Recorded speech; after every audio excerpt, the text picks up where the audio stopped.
Money laundering का जिन एक बार फिर से बाहर निकल आया है। कोबरा पोस्ट ने दावा किया है कि देश के 3 बड़े बैंक मनी लॉन्ड्रिंग में शामिल हैं। कोबरा पोस्ट का दावा है कि उसके एक स्टिंग ऑपरेशन से बड़ा खुलासा हुआ है। इसमें आरबीआई से मान्यता प्राप्त बैंक शामिल हैं। कोबरा पोस्ट के एडिटर अनिरुद्ध बहल ने एक प्रेस कॉन्फ्रेंस करके ये दावा किया है कि ये बैंक काले धन को अवैध तरीके से बैंकिंग सिस्टम में लाते हैं और फिर उसे अवैध धन को बना दिया जाता है वैध। मनी लॉन्ड्रिंग के इस खेल में आयकर नियमों, फेमा और आरबीआई के दिशा निर्देशों के अलावा केवाईसी यानी नो योर कस्टमर के भी प्रावधानों का खुला उल्लंघन किया जा रहा है।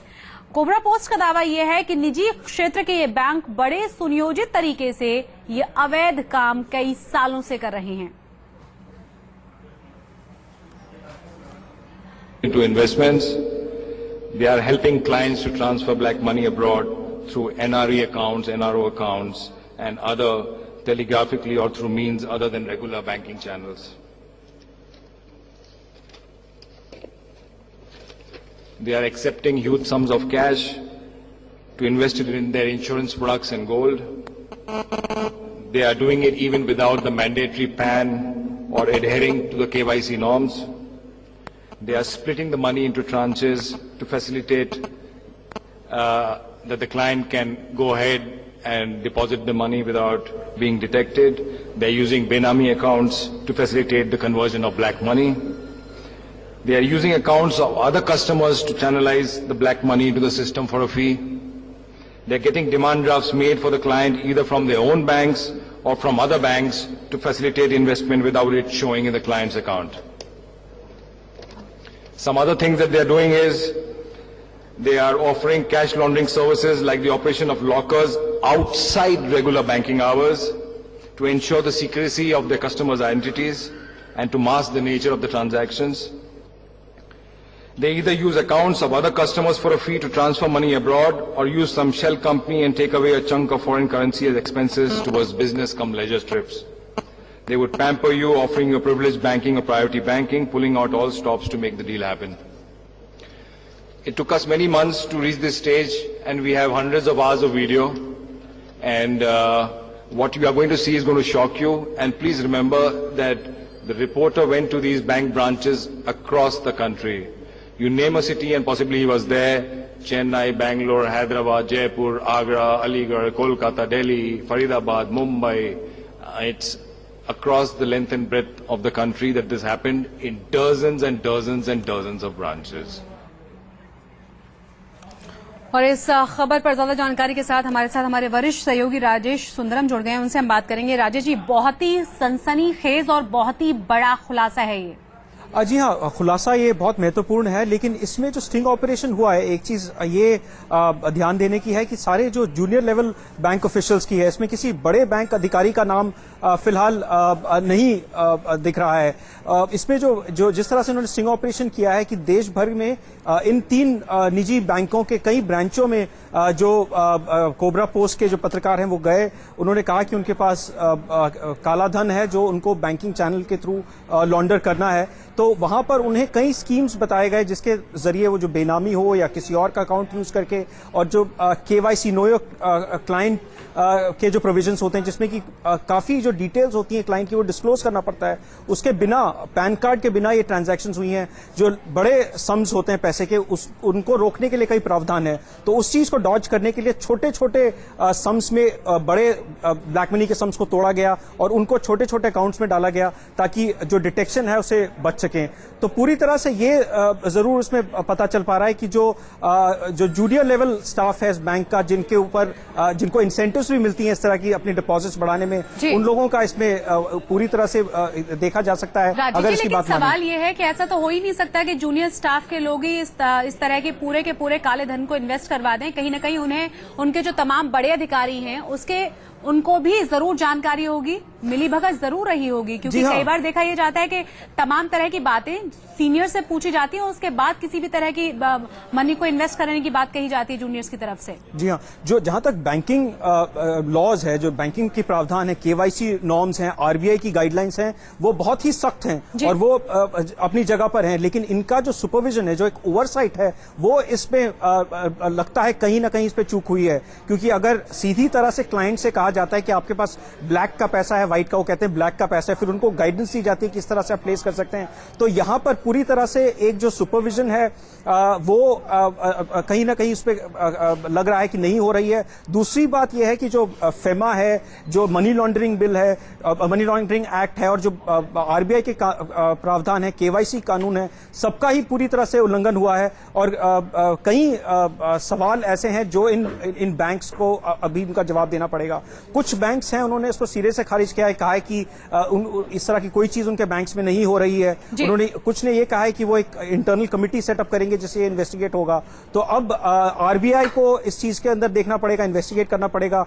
कुछ इसके अंदर जो वित्त मंत्रालय है उनको भी देखना पड़ेगा कि इसमें क्या उल्लंघन हुआ है। जो इनकम टैक्स डिपार्टमेंट है उनको देखना पड़ेगा कि किस तरह से ये हो रहा है। और कई जिस तरह से खुलासे हुए काफी महत्वपूर्ण है, और अगर बैंकिंग सिस्टम में इतने बड़े बड़े होल्स हैं तो उनको प्लग करने की बहुत आवश्यकता है। और ये एक स्टेबल बैंकिंग सिस्टम है, उसके लिए इस तरह की जो वायलेशंस होना ठीक नहीं है। बिल्कुल राजीव जी, आप हमारे साथ बने रहें। साथ ही अपने दर्शकों को ये दिखा देते हैं कि आखिर कोबरा पोस्ट ने कौन कौन से आरोप लगाए हैं इन तमाम बैंक्स पर। पहला जो आरोप है वो ये कि नकद कालाधन लेकर इंश्योरेंस और सोने में निवेश, और जो दूसरा अहम आरोप है वो ये कि कालेधन को बैंकों की निवेश योजनाओं में खपाने के लिए अकाउंट्स खोले जाते हैं। और जो तीसरा अहम आरोप है कोबरा पोस्ट की तरफ से बैंक्स पर लगाया हुआ वो ये कि बिना पैन कार्ड के खुल जाते हैं काले धन वालों के अकाउंट्स। चौथा आरोप यह है कि आरबीआई के नियमों की धज्जियां उड़ाई जाती हैं। पांचवा सवाल ये उठाया गया है कि ग्राहक के काले धन को छोटे हिस्सों में बांटकर जमा करते हैं ये बैंक्स काले धन को सफेद में बदलने के लिए बेनामी अकाउंट का इस्तेमाल भी करते हैं। आरोप यह भी है कि काले धन को खपाने के लिए दूसरे ग्राहकों के अकाउंट का भी इस्तेमाल किया जाता है। काले धन को सफेद बनाने के लिए बैंक बनाते हैं ड्राफ्ट जिसका जिक्र ग्राहक के अकाउंट में नहीं होता। काला धन देने वाले ग्राहकों की पहचान बैंक गोपनीय रखते हैं। किसी ग्राहक का काला धन खपाने के लिए कई अकाउंट्स खोले जाते हैं और जरूरत के हिसाब से उन अकाउंट्स को बंद भी कर दिया जाता है। काले धन को खपाने के लिए कई योजनाओं में अलग अलग नामों से निवेश, फर्जी नामों का इस्तेमाल, साथ ही अवैध नकदी रखने के लिए लॉकर दिए जाते हैं। करोड़ों की नकदी रखने के लिए बड़े लॉकर्स का भी इस्तेमाल बैंक्स करवाते हैं। डील करने और कालाधन ले जाने के लिए बैंक के लोग खुद ग्राहक के घर जाकर उन तमाम पैसों को लेकर आते हैं। नोट गिनने की मशीन भी वो घर ही ले जाते हैं।